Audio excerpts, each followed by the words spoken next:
Here's a new tool that I'm playing around with called Supermeme. Supermeme is in case you're using memes. If you have in your editorial calendar, maybe Monday is meme day or something, you can do text to meme. There's also other things like templates. You can just make one from scratch too.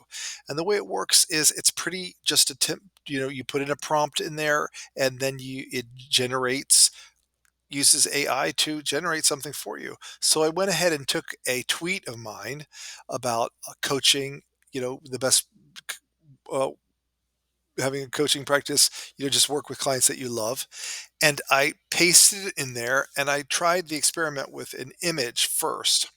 Um, so generate, and then you have to also acknowledge that, the genre of memes are generally kind of, snarky for the most part. It's a kind of humor that's supposed to be irreverent. And so, some of these, may or may not work. So I wasn't really super thrilled with some of the ideas that the AI came up with.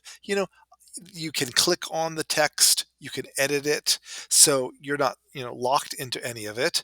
However, I wasn't, I wasn't blown away by this at first for the still image memes, but then I simplified my prompt.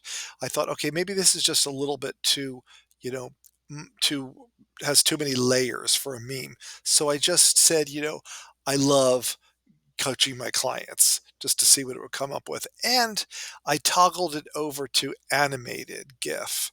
So I got some interesting stuff actually.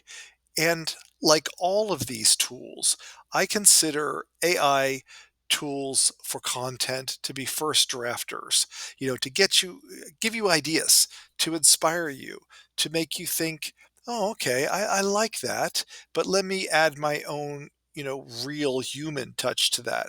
Or, if you're doing it for a client, let's put something in there that is specific to the client. And this just seems to me to be a really good way to do a first draft if this is something that is appropriate for your business or for the client. So I looked through all of these and they actually all of them were the images were all doable. You know, any of them could have been something that you might want to just post once a week in your editorial calendar. So I chose The Simpsons image with the satisfaction of seeing your coaching clients achieve their goals. I thought that was cool. And once I got in there, that's how I could see that I could edit that if I wanted to. We could say the satisfaction of seeing your marketing coaching clients or whatever. But also, you're able to add more text. You can add a footer, which I decided, I would use for a little bit of a branding thing. And I thought it was a lot of fun and it got me thinking. So I suggest you try it.